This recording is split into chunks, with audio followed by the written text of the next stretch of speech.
Hello, Mr. GJ. Hello, how are you, Ryan? Blessed and highly favored in yourself.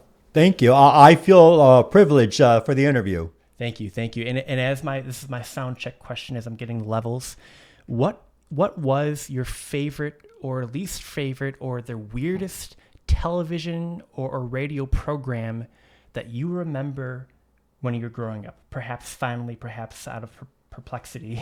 I was always a big fan of South Park, believe it or not. A lot of people may not realize this about me, but I was always a huge South Park fan ever since about 1998 when the show first started. Yeah. And the thing is, I'm always known to be a very conservative guy, a very church-going guy, and yet I love the show South Park, despite the fact that it's a very vulgar and crude show. It is. But I don't think that the vulgarity or the crudeness is actually the focus of the show. Right. I think that it had great writing in it. It had great characters. It had great It had great scripts. Right. And I think that the vulgarity and the lewdness was just part of the package for that show. Right. Well, viewers note, South Park will not be presented today so that we may bring you the following special program. Okay. Good to see you, Mr. GJ. Thank you. Let's just get this out of the way. There's J.G. Wentworth, but then there's G.J. LaRouche. Yes. Right. No relation to Lyndon, by the way. Right. And it's alphabetical. A, B, C, D, E, F, G, H, I, J. Yes. Right. So think alphabetical if you think of G.J. LaRouche. Now, today, my name is Ryan Ellis, and I'm honored to, again, be joined by Mr. G.J. LaRouche here. And we're talking about the Contract with Michigan Constitution, subtitled The Awesome Michigan Constitution. Yes, in fact, I can show it right here. This is a little booklet right here. It's about 65 pages long. It's on Amazon.com currently, and it is the publisher is Dizzy Emu Publishing. Dizzy Emu Publishing, okay. Now, this was written mostly in 2010 and improved on since, just published in October of 2024, a month before this taping. Yes, that is correct. I had it, it was officially published just days before the election. Right. Let's rewind, where better to begin but at the start, at the beginning. Back in 2010, you were coming up with a bunch of ideas. You were at the Sterling Heights Public Library studying other things when you came upon the Michigan Constitution, Article 12, Section 3, that every 16th year from 1978 on, the people can vote for a constitutional convention to revise the Constitution. And at the time, late 2009 or 2010, you had the idea to write a constitution. Now, how did this happen? Well, actually, it was basically an accident. Okay. What I did was I was just looking at the Constitution, and I wasn't looking for anything in particular when I looked upon Article 12, Section 3, when it said that every 16 years people can demand what's known as a constitutional convention to demand a general revision of the state constitution, not an amended constitution or an amendment to. And all of a sudden, it was like 1,000 light bulbs came off on top of my head at the same time. One of the things when I was reading it, one of the things that really disturbed me about it was Article 4, Section 46, and I always quiz people about this. Article 4, Section 46 of the Michigan Constitution says that the state of Michigan shall not call for the penalty of death. I thought that was really insulting because it took away one of the options away from the state legislature. And the Michigan Constitution has what's known as the vested clause, which means that the legislative power shall be vested in the state legislature. And I just thought that it took away one of the options away from the legislature. And I don't think that the death penalty, if used properly, violates the 8th Amendment to the Constitution. That goes against cruel and unusual punishment and excessive fines. Right. Why did your efforts initially in 2010 not succeed? You're trying again in 2026. Well, there wasn't enough time. I didn't come up with this little booklet. Right. And I didn't come up with the book that I am planning to publish very quickly. And the name of the book is called My Case for an Awesome Michigan Constitution, The Intellectual Argument. Right. And it's when it's all laid out, it's going to be well over 200 pages long. Wow. And it's going to have about 16 chapters in it. And it's going to touch upon each of the articles that I wish to touch on in my Constitution. And I elaborate on every single point. And I defend my every single point in my Constitution. There just wasn't enough time. Right. Now, and all I did at the time was write my Constitution, but at the time there wasn't anything published, and there wasn't enough time to gather enough support from the Michigan Republican Party. Right. What are some features of this Constitution that you've written, selling points, as it were? Okay, well, it's going to be basically in the style and in the spirit of the United States Constitution. You know how the U.S. Constitution has like Article 1, the legislative branch, Article 2, the executive branch, Article 3, the judicial branch, and goes on from there. Right. At the end of my document, I list the Declaration of Rights.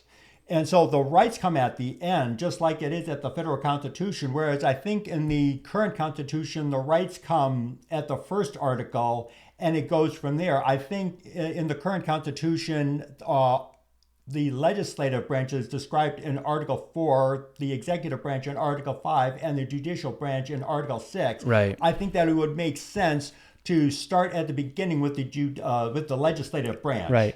Some features of highlight in this new Constitution. Could you explain the 493 apportionment plan? You know, I would be glad to do that. And I developed it, and it took me just a few minutes to think of it once I came up with it. And in the current Michigan Constitution, we currently have 110 state representatives and 38 state senators. So that's not quite a 3-to-1 margin.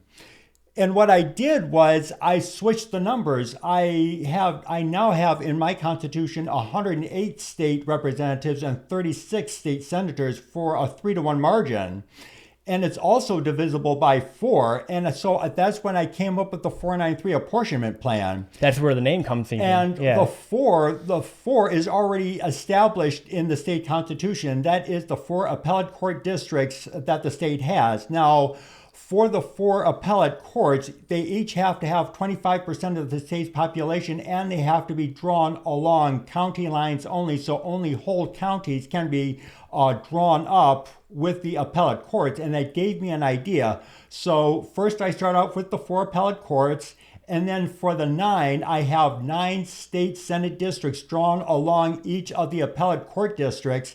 And then for the 3, I have 3 state house districts drawn along each or within each state senate district. Right. You were doing research on how you got this idea, and you found there are 4 appellate courts with 25% of the population. Where did you see that elsewhere in the government? Where did that come from? I saw that in the state constitution. Okay. And that gave me the idea for the 493 apportionment plan. And I was really upset when the redistricting commission was first formed in 2018. That was approved by the voters of Michigan back then. Right. And what happened was there were 13 commissioners put on this committee. And supposedly, according to the state constitution, this is Article 4, Section 6, which is about 3,000 words long. Right. It had 4 Republicans, 4 Democrats, and 5 independents. But 2 of the people who claimed to be independent were Democrat donors. Right. And so that skewed the lines severely, particularly around the Tri-County area of Wayne, Oakland, and Macomb. Okay. And one thing that really upset me was that when the lines were drawn, you had a lot of districts drawn between the city of Detroit to the south and Oakland and Macomb counties to the north. Right. For example, you would have a state house district that would go from like 18 Mile Road in either Oakland or Macomb counties, and it would go down all the way to 5 Mile Road in the city of Detroit. Wow. And it would just keep going like that for district after district after district. Didn't make any sense. And the problem with that is that a lot of these districts would be like 53% Democrat, no matter what you do. And all throughout my memory, 8 Mile Road, which is the northern border of the city of Detroit, was always Right. that firewall that was never crossed. So I felt that we were all violated, at least as a conservative like Amen. me, that Amen. we were being violated against, because now all of a sudden the district lines were being skewed. Right. So there's a new Michigan Constitution. Contract with Michigan. You can hold it up if you want. That was born initially in 2009, 2010, but fully formed to this point, at least in 2024. The first time you tried to do this, it was a matter of you had the idea, but then the time, the logistics, pitching it, that got in your way last time. Well, I just didn't have enough time. Now I do. I've been thinking about this for nearly 15 years. This Constitution is 15 years in the making. Right. And now I'm hoping to have the entire backing of the state party. Now, I don't know if I plan on running for a state leadership position within the Michigan Republican Party. I would like to get the backing of the entire apparatus, the entire political machine. Right. That includes, the state chair people, the entire leadership, including the vice chairs, the chairman, the vice chairman, or the co-chair, the district chair people, the county chair people, all of that. I need the entire apparatus, and also I need the help of the precinct delegates. What I would like to do is I would like for the delegates to go door to door, because nobody knows about this subject. Right. And it's a subject that comes up every 16 years only. Right. And so not very many people know about this. In fact, I think that I'm the only person in the state of Michigan trying to keep this subject alive, right, because this has been my quest for 15 years. What stood in your way before was time. What stands in your way now? Okay. Well, basically, I'm hoping to get the support from certain organizations, including the state party, maybe the Chamber of Commerce. The Chamber of Commerce was against the Constitution Convention. Yes. Okay. That was before in 2010. Right. So I'm looking to get organizations. I'm calling people from everything from people from Hillsdale College, Cooley Law School. I want to see if I can get some of the law school professors on board with me. Right. And what was it? Cooley, Hillsdale, Detroit News, Detroit Free Press, all the papers. Yes, the papers, some of the papers within the state of Michigan were in favor of a constitutional convention back in 2010. As a matter of fact, then Governor Jennifer Granholm was in favor of a constitutional convention back in 2010. Good enough for Granholm, good enough for us. Yes. She's going to run again, her and Whitmer and AOC in 2028, and let's hold their words to the standard that they've set for themselves. You put in reasonable restrictions. You already talked about the 493, how you're fighting gerrymandering. Yes. You want to take the power away from Lansing and put it back into the counties. Yes, and I'm glad you pointed that out. In Article 2, Section 7, I list the 8 departments that the executive branch has.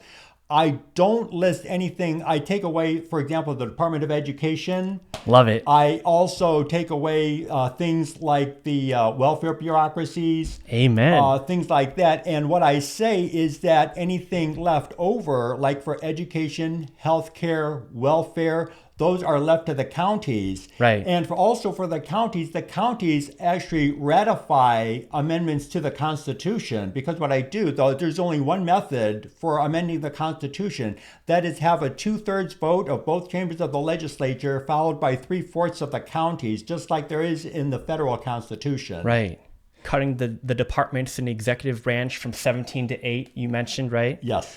Your ideas are bigger than just Michigan. Right. The state of Colorado, Michael Clausen of Illumify Media. How did you get in touch with this gentleman? Well, I realized that, I got in touch with Illumify Media when I found out that one of the books that he had published was written by a state senator. Wow. So by one of our state senators. Yeah, yeah. It was Patrick Colbeck, and he was talking about Wrestling Gators. That was his book. That book. Well, the thing is, his book, Wrestling Gators, was published by Illumify Media. Knock 'em alive. Yeah, yeah. Yeah. So I contacted Michael Clausen, and he liked my concept of having a book about the Michigan Constitution. Wow. He told me that the state of Colorado doesn't have the Constitutional Convention option. They can't do a con. Correct. And as far as you know, you don't know any other states that do, but for maybe they do. We don't know. Yes, I haven't really studied the constitutions of other states. I just pretty much know the Michigan Constitution. Most people haven't studied the constitution of their own state. And not only have you done that, you've written your own version that's an improvement. That's why we're here today. So you are an exception, quite an exception. Is your constitution finished? It can always be a work in progress. I have worked on this. In fact, I was working on this. I was having additional ideas back in 2024. I was adding like a sentence or two here and there. But that's why I want to have a constitutional convention in which 148 people will be delegates to the convention, and they can figure out the details, because there's always something that maybe that I overlooked or that I missed. And I would like those delegates to figure everything out. A good way to do that is if you were in May 2027, the president, is it May 2027 yes, of the convention? What it is like, okay, the election is going to be November 3rd, 2026. That is when the people will vote for the Constitutional Convention, whether they want it or not.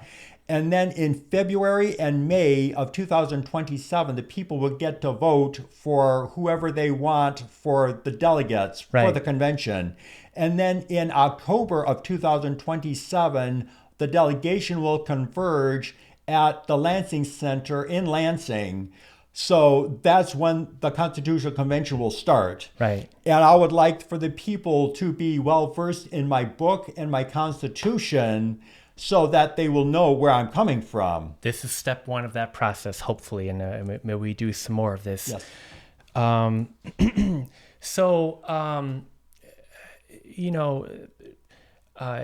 Man is finite. We are sin-cursed, Genesis 3 on.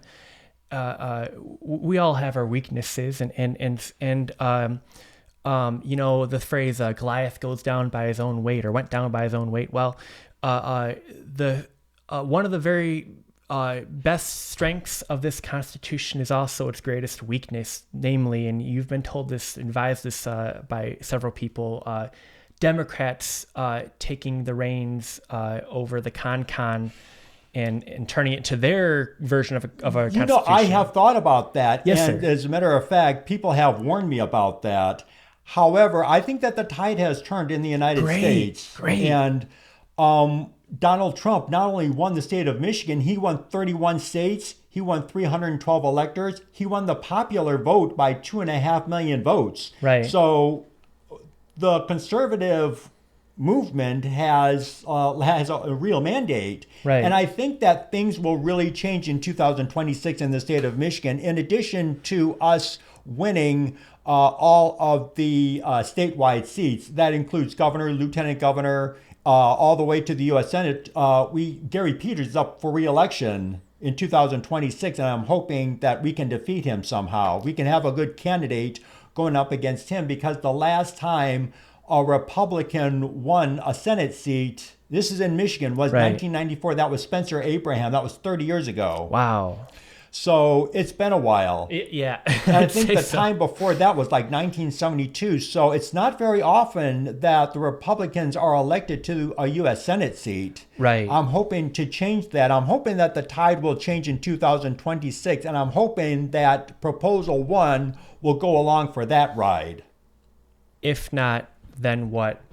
If you, I hate to say the word, fail, what then?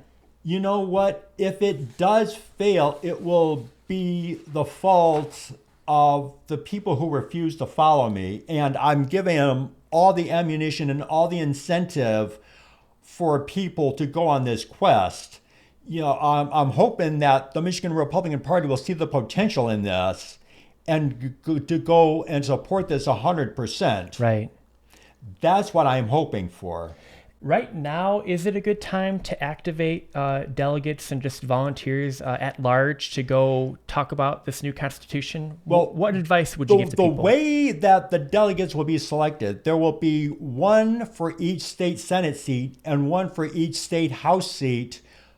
So there's going to be 148 delegates to the state constitutional convention.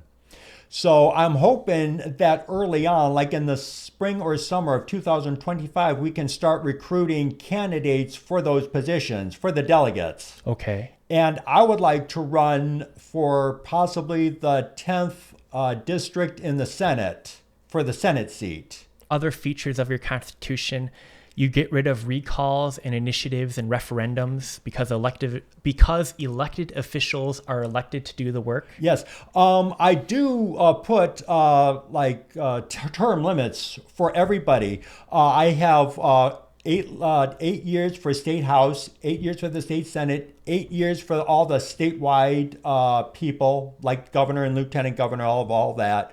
I put time restrictions or term limits on the judges. That's and smart. For local officials, like for county commissioners and for the county-wide seats, I give them term limits. For the citywide seats, like for mayor and the city council, I limit them to 8 years of service. And so I put term limits on everybody. And to the judges, 75 years of age, At 70 age years. limit. You would get rid of the age limit on Yes, judges. I think that it is age discriminatory to have an age limitation on judges, but why have it on the judges? My best friend is 90 years young, so you know, and he's with it. You know what I'm saying? So 70 if that's the age limit, he's 90. He's 20 years past that. And also, you would limit everyone's pay and eliminate the lame duck sessions by making it a part-time legislature. Yes, and I'm glad that you pointed that out. I want to get rid of the lame duck session because it seems like, this is a lame duck session right now as we speak, and the Democrats who are going to be out of power, at least in the state house, want to spend more of the people's money on boondoggle projects, and it's just all kinds of projects that the people don't even need. They're just wasting our money on pork barrel projects. Well, if Shakespeare said, "Hell hath no fury like a woman scorned," well, Democrats, they have that woman energy, and when they're scorned, such as, like you said, in a lame duck session, when they're on the losing end of the proposition, certainly, like you said, they're going to be super gluing W to the doors, like, when W came in, they took all the W's off the typewriters. Yes, I would like for the legislative session to begin in early January and end in May, just before Memorial Day. So Wow. I think that's just 5 months. And I also limit the pay of state legislators and everybody in the legislative branch to 30% of what people in Congress make. Very, very smart, equitable. So before we finish, you haven't just written this contract with Michigan, the awesome Michigan Constitution. What are some other efforts, some other works by you, Mr. G.J. LaRouche? My primary goal is to be a Hollywood screenwriter. Is that right? And I was a 2-time semifinalist in the Scriptapalooza Screenplay Contest. And it's out in California, and it's one of the most prestigious contests out there. And what they do is that for people who make it to the semifinals or above, their scripts are promoted for a full year by the contest. Wow. And last year, the screenplay that I wrote that made it to the semifinals was called Cartel Babylon. That is the 3rd installment of my Cartel Wars trilogy. Man. And this year, the first screenplay in the trilogy, which is called The Cartel Wars, also made it as a semifinalist, which is like top 2%. Yeah. And for me to be on the top 2% 2 years in a row, the odds of that happening is like 2,500 to 1. You're something special when it comes to writing. So where can people find your writings? Do you have them published online? Yes. Well, first of all, I'll show this. The Contract with Michigan, the Awesome Michigan Constitution. It's available on Amazon.com. I also have my... published by Dizzy Emu Publishing. You can see it right here. Dizzy Emu Publishing. This is the logo. And I also have my Jesus Christ screenplay. I also wrote a screenplay on Jesus Christ. I never submitted it to a screenplay contest because of the length. It's 205 pages long, so it would be like a 3.5-hour epic movie. So I know AI, it seems like the epic, the Bible epic genre went out of style back in the mid 1960s. So it's been a while, but I would like to return that. Cecil B. DeMille, yeah. Cecil B. DeMille. Yeah, and it's been so the Ten long. Commandments. I'm sure you've heard they literally in the deserts of, I think, California, maybe Nevada, they've dug out of the sand the Cecil B. DeMille sets from like the Ten Commandments and all that, like it was an archaeological find. America is a republic and not a democracy. You warn in this book about the danger of a democracy. Candace Miller got that question wrong. And then yes. At the county convention, she said that we are a democracy, but we are a constitutional republic. What that means is that the people elect our representatives, like to the House, the Senate, even though back then the Senate was selected by the respective state legislatures. And then, of course, the President of the United States would be elected by an indirect mechanism called the Electoral College. Right. And what we do is that when we elect people, then those people are selected to write our laws, to execute our laws, and to adjudicate our laws. Right. That is what a republic does. In a democracy, it's just every man for himself. There is no law, there is no order, there is no direct government. Yeah. It's just every man for himself, and that's where you get up with riots and looting. I think the most interesting part of my Constitution is the yes, I'm curious. The rights issue. That is the Declaration of Rights. I include in it. Are you familiar with freedom to work or right to work? Yes. That legislation was signed into law by Governor Rick Snyder back in 2012. And Pat Colbeck is the reason it got through. He was the force behind it. Yeah. He was the force behind it. God and then in bless 2023, when the Democrats took over the government, Governor Gretchen Whitmer repealed right to work. I'm hoping to codify right to work in the state constitution. Wow. And I also wish to codify the right to life in the state constitution. I think that it is important that babies that are inside the womb live to breathe the outside world, to breathe in the outside world. Jeremiah 1:5. Before you were born, I appointed thee a prophet to the nations. I mean, I believe in predestination as a reformed man myself. And Jesus was foretold before he was born. Clearly, babies in the womb are valuable to God. So finally, to close off, James Madison, what did he say of democracies? Well, he said that democracies were short in their lives and violent in their deaths. And there were other founding fathers who said very awful things about democracies. In fact, there was another guy named Fisher Ames who equated democracies with volcanic eruptions. So, George Washington said a lot of bad things about democracies. Alexander Hamilton didn't like democracies either. And so, as a matter of fact, when the Constitutional Convention ended in 1787, there was a woman who asked Benjamin Franklin, "What kind of government did you give us?" And he said, "A republic, man, if you can keep it." Right. You are a modern callback to the founding fathers with your efforts here to try to keep this republic we have here, this Christian nation of America, these United States.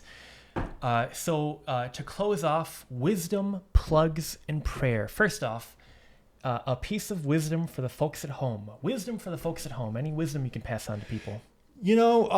This comes by every once only 16 years. It's something that I think that only maybe 1% of the people know about. And I want people to understand the potential that this has, that you don't have to settle for just piecemeal change. this Constitution gets rid of about 95% of the current Constitution, and then I replace it with my own stuff. The current Constitution has about maybe 35, maybe 36,000 words because of all the amendments that were added to it. My Constitution has fewer than 16,000 words. Wow. And it just says a lot that I would like for each sentence to speak volumes. Yes. That's what I want to do with my Constitution. And I want to limit the government and maximize the freedoms of the people. Well, you speak in fully formed prose. You're a very thoughtful guy. Now, plugs, anything you'd want to promote. Well, obviously that Constitution you have there, and again, people can find it where? They can find the Contract with Michigan, the Awesome Michigan Constitution on Amazon.com. They can buy it for $7.99. That's the paperback edition, or for $2.99. That's the Kindle ebook edition. You have another book coming out? Yes. I just wrote my book on the Constitution. It is called My Case for an Awesome Michigan Constitution, The Intellectual Argument. I've been talking to Michael Clausen of Illumify Media about this. About publishing it. I've been also talking to another publishing company, that is Michigan State University Press. Wow. I sent the book proposal to MSU Press just a little while ago, just last month. And I'm trying to see whether or not they will like the plan, because yes, I'm very forward thinking. It's also a very provocative book, just like the Constitution is a very provocative thing. I want people to think. People can find you, obviously, if they go on Amazon, type in the name of your book. Is there anywhere else, perhaps social media, that people can locate you? Or is Amazon the only place right now you want to send people? Amazon is the only place they can buy the book for now. Okay. And any personal social media you want to share at this time, or you just want to focus on the book? I am on Facebook and Twitter. I don't have a big following on Twitter. Until today. The thing is, I don't have my own picture. I do have pictures on my Facebook page. So just look up GJ LaRouche, and if you're so inclined, you can find you there. And now finally, no better way to close than with prayer. Would you close us in a word of prayer? Yes. Dear God, I want to thank you for giving me the opportunity for letting me know about this subject called the Michigan Constitution. I couldn't have done it without you. I saw this opportunity as a sign to maybe make life better for the state of Michigan. And I hope and pray that Michigan will be a better place to work and live and to prosper and to play. In fact, I would like for the state of Michigan to be the most conservative state in the union. I really do. I think I would like for Michigan to be at least as conservative as South Dakota.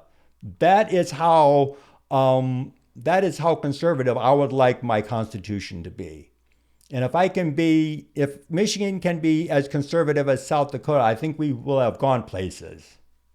That's right. Well, amen. All right. That's a worthy prayer. Well, GJ, God bless you. Thank you very much. I hope this puts you over the line, scores a goal for you, whatever you want to call it. Puts you over the edge. Gets you what you're trying to get. This is a worthy effort on your part. So I wish you the best. Yeah, as a matter of fact, you can buy it for $7.99, and you'll learn a lot about this. And once the book comes out, you'll learn a whole lot more. Wonderful. All right, thank you very much, GJ. God bless you. Yep.